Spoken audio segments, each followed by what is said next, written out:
राजधानी भोपाल की राजनीति एक बार फिर गर्मा गई है। कांग्रेस विधायक आरिफ मसूद पर दर्ज हुई एफआईआर को लेकर कांग्रेस ने बीजेपी सरकार पर सीधा हमला बोला है। आज कांग्रेस के वरिष्ठ युवा नेता मोहसिन अली के निवास पर आयोजित पत्रकार वार्ता में इस कार्रवाई को जनता की आवाज दबाने की साजिश बताया गया।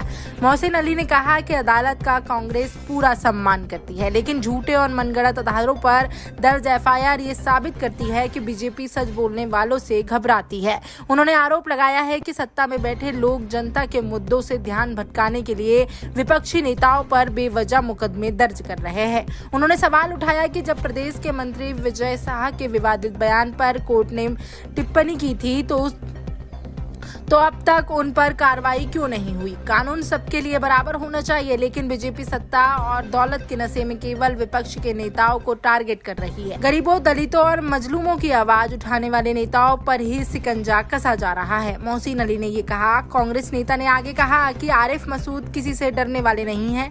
एफआईआर और मुकदमे उनके हौसले को कमजोर नहीं कर सकते। पत्रकार वार्ता के दौरान कांग्रेस कार्यकर्ता ने नारे भी लगाए, मसूद तेरे कदम बढ़े, हम तेरे साथ हैं। सच दबाया जा सकता है, मिटाया नहीं जा सकता। देखिए, मैं आप लोगों के चैनल के माध्यम से भोपाल के इज्जतदार माँ बहनों, भाइयों और बुजुर्गों को बहुत तकलीफ के साथ बताना चाहता हूं कि कल आरिफ मसूद साहब के ऊपर एक एफआईआर दर्ज कर ली गई है और हम सभी जानते हैं कि ये न्यायालय के आदेशों के अनुसार हुआ है और हम सब न्यायालय का सम्मान करते हैं। लेकिन हमें सोचने की बात यह है कि ये एफआईआर कहीं सच को दबाने के लिए तो नहीं की गई है, क्योंकि हमें बहुत गौर से सोचना चाहिए। ये एक ऐसी आवाज़ है, ये एक ऐसे नेता के खिलाफ एक बात है कि जो मजलूमों के दरवाजों पे खड़ा होता है, जो गरीब बच्चों को कलम और बैग और किताबें पकड़ाने वाला नेता है। ये एक वो आवाज़ है जिसने हमेशा कौम और मिल्लत के लिए बड़ी बेबाकी से बिगर किसी डर के सामने आकर खड़े होकर हमेशा फिरकापरस्त ताकतों के खिलाफ जो है एक आवाज बनी है। ये एक वो आवाज है जो नौजवानों को हिम्मत देती है। ये वो आवाज है जो गरीब पढ़ ना सके उसको शिक्षा और इल्म देती है। आज हम लोगों को सोचना चाहिए कि क्या ये वो आदमी है जो गुनाहगार है? मुझे लगता है नहीं, ये गुनाहगार नहीं है। गुनाहगार वो है जो सत्ता की लालच में और राजनीतिक द्वेष में आज इस तरीके के कृत्य कर रहे हैं। आज सत्ता की लालच उनके ऊपर इतनी भारी हो गई है कि वो आज राजनीतिक हार का बदला ले रहे हैं और उन्होंने आज अपनी तुगलकी फरमान दे दिया है कि वो एक अपराधी हैं। हमें न्यायालय पे पूरी तरीके से विश्वास है कि उनको पूरी तरीके से उनको साथ इंसाफ मिलेगा, क्योंकि सच को दबाया जा सकता है, उसको प्रताड़ित किया जा सकता है, पराजित नहीं किया जा सकता। और आज हम लोग कितना ही पर्दे डालें, झूठ कितने ही पर्दे डाले सच के ऊपर, लेकिन वक्त का पहिया घूमेगा और सत्ता का परिवर्तन होगा। उस टाइम पे सच सच है और झूठ झूठ सामने आएगा सबके। आज मैं भोपाल की आवाम को ये बताना चाहता हूँ कि आज उस ताकत के ऊपर हमला किया जा रहा है। मैं आपको याद दिलाना चाहता हूँ कि ये वो ताकत है जब इस काले कानून एनआरसी और सीए जैसे कानून, जो मजलूम, जो गरीब, जिनके पास दस्तावेज नहीं थे, पूरे देश भर के अंदर हाहाकार मची थी इस काले कानून के खिलाफ, तो एक आवाज सर बुलंद हुई थी इसी सरजमीन के ऊपर, वो था आरिफ मसूद। आज मैं याद दिलाना चाहता हूं, जब कोविड पे लोग सड़कों पे भूखे मर रहे थे, भूख से, जो लोग भोपाल से बिहार, उत्तर प्रदेश और मजदूर अपने लोग जा रहे थे, आज सड़कों और हाईवे के ऊपर हजारों पैकेटों को बांटकर कई लोगों की जान बचाई, वो आरिफ मसूद थे।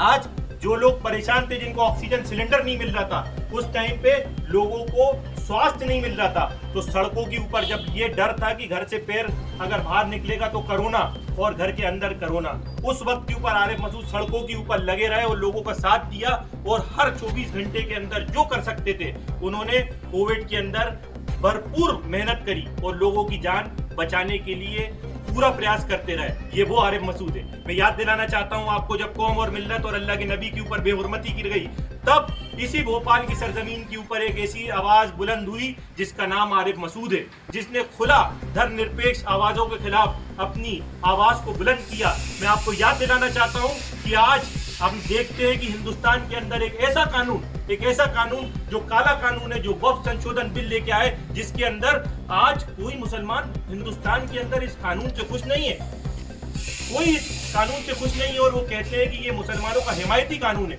उस कानून के खिलाफ अगर कोई आवाज सर बुलंद की गई तो मैं कहता हूं कि वो आरिफ मसूद है।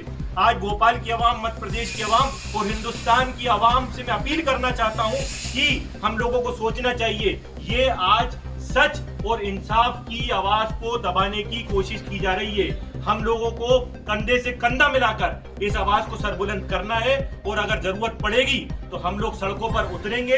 अगर जरूरत पड़ेगी तो हमें पूरी उम्मीद है कि न्यायालय से हमको इंसाफ मिलेगा, नहीं तो संवैधानिक तरीका हमें जो मिलता है उस लड़ाई को हम आगे लड़ेंगे और उनके साथ कंधे से कंधा, सीना बस सीना लगा के बशाना होकर हम उनके साथ खड़े रहेंगे। देखिए, बिल्कुल भरेंगे हम, और तारीख हमको सिखाती है कि हमारी इंदिरा गांधी जी भी जब जेल गई तो हमारे ऊपर जब इस कठिनाई का बोझ हिंदुस्तान के अंदर आया तो हम लोगों ने जेल भरो आंदोलन भी हमारे बुजुर्गों ने किया है। अगर मध्य प्रदेश के अंदर इंसाफ की आवाज को दबाने की कोशिश की जाएगी तो मुझे उम्मीद है भोपाल की हजारों लोगों की आवाम आपको सड़कों पर दिखेगी और जेलों की सलाखों में इतना दम नहीं होगा कि एक ऐसी आवाज को इंसाफ के अंदर जो है हम उसको दबा सकें और सलाखों के पीछे कर सकें।